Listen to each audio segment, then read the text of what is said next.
नमस्कार, मैं हूं हिमानी दीवान। आप देख रहे हैं किसान तक का खास मौसम बुलेटिन। हर दिन हम आपको बताते हैं अगले 24 घंटे देश भर में कैसा रहेगा मौसम का हाल। अब एक नए हफ्ते की शुरुआत हो चुकी है और इस हफ्ते के लिए भारतीय मौसम विभाग ने कई चेतावनियां जारी की हैं। तो शुरुआत करते हैं। दरअसल बंगाल की खाड़ी के दक्षिण पूर्व और पूर्वी भूमध्य रेखीय हिंद महासागर के ऊपर एक लो प्रेशर एरिया के कारण कई जगहों पर भारी बारिश और कोहरा छाने की संभावना है। आईएमडी के अनुसार तटीय तमिलनाडु और पुडुचेरी में 26 नवंबर को बहुत भारी बारिश का पूर्वानुमान जताया गया है।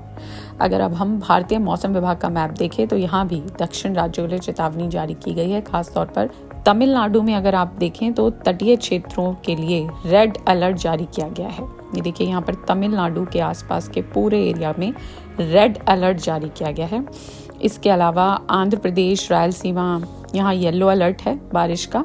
और इधर नीचे की तरफ और देखें तो केरल और आसपास के इलाकों में भी बारिश का येलो अलर्ट जारी किया गया है। तो जो लो प्रेशर एरिया बन रहा है उसका सीधा असर दक्षिणी राज्यों पर नजर आ रहा है। तमिलनाडु में भारी बारिश की चेतावनी है। जिस तरह का रेड अलर्ट नजर आ रहा है उससे वहां के लोगों को सतर्क रहने की जरूरत है।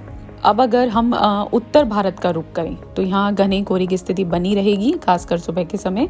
फिलहाल 26 नवंबर के लिए हिमाचल प्रदेश में, सिर्फ हिमाचल प्रदेश में ही मौसम विभाग ने येलो अलर्ट जारी किया है। ये देखिए, यहाँ पर हिमाचल प्रदेश में सिर्फ येलो अलर्ट जारी किया गया है, बाकी पूरे एरिया में ग्रीन दिख रहा है, यानी किसी भी तरह की कोई वार्निंग नहीं है। लेकिन एक्सपर्ट्स के मुताबिक जो है वो अब सर्दियां तेजी से दस्तक देंगी और 26 नवंबर को यूपी में बेशक मौसम विभाग ने कोई अलर्ट जारी नहीं किया है, लेकिन पूरे उत्तर भारत में धुंध और कोहरे से राहत मिलती नहीं दिखेगी। बल्कि एक्सपर्ट्स जो बता रहे हैं वो ये है कि यूपी, दिल्ली, हरियाणा, पंजाब सभी मैदानी एरिया में पहाड़ों पर जो पिछले 4 दिन से बर्फबारी शुरू हुई है उसका पूरा असर देखने को मिलेगा। कुल मिलाकर 26 नवंबर से ठंड और बढ़ने के आसार हैं।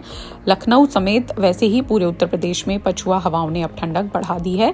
रविवार को अगर बताएं तो राजधानी लखनऊ का अधिकतम तापमान 27 डिग्री सेल्सियस रिकॉर्ड किया गया, जो सामान्य से 0.4 डिग्री कम है। सोमवार को ये और कम नजर आ रहा है और मंगलवार को यानी 26 नवंबर को इसके और कम होने की, यानी कि तापमान में और गिरावट आने की संभावना है। और घने कोहरे की शुरुआत के साथ ही ठंडक का असर भी तेजी से महसूस किया जाएगा।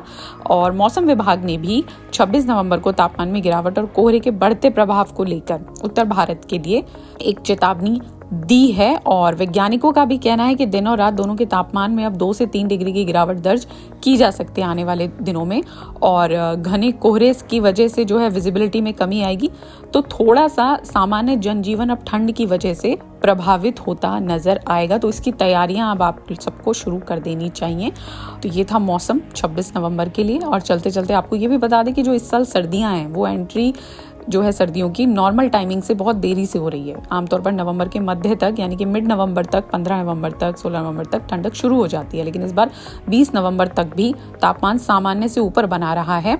और अब जब हम 26 नवंबर की बात कर रहे हैं तो अभी आसार हैं कि अब ठंडक पूरी तरह से दस्तक देना शुरू करेगी। और इसे एक्सपर्ट्स ग्लोबल वार्मिंग का भी एक असर मान रहे हैं। हालांकि मौसम विभाग ने अब ये साफ कर दिया है कि अगले कुछ दिनों में कोहरे और शीतलहर के साथ ठंड पूरी तरह दस्तक दे देगी।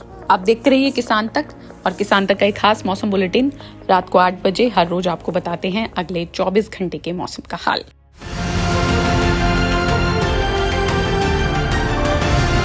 किसान तक, किसान तक, किसान तक, किसान तक, किसान तक, किसान तक, किसान तक, खाना है तो उगाना है, खाना है तो उगाना है, किसान तक, खाना है तो उगाना है। किसान तक, खाना है तो उगाना है।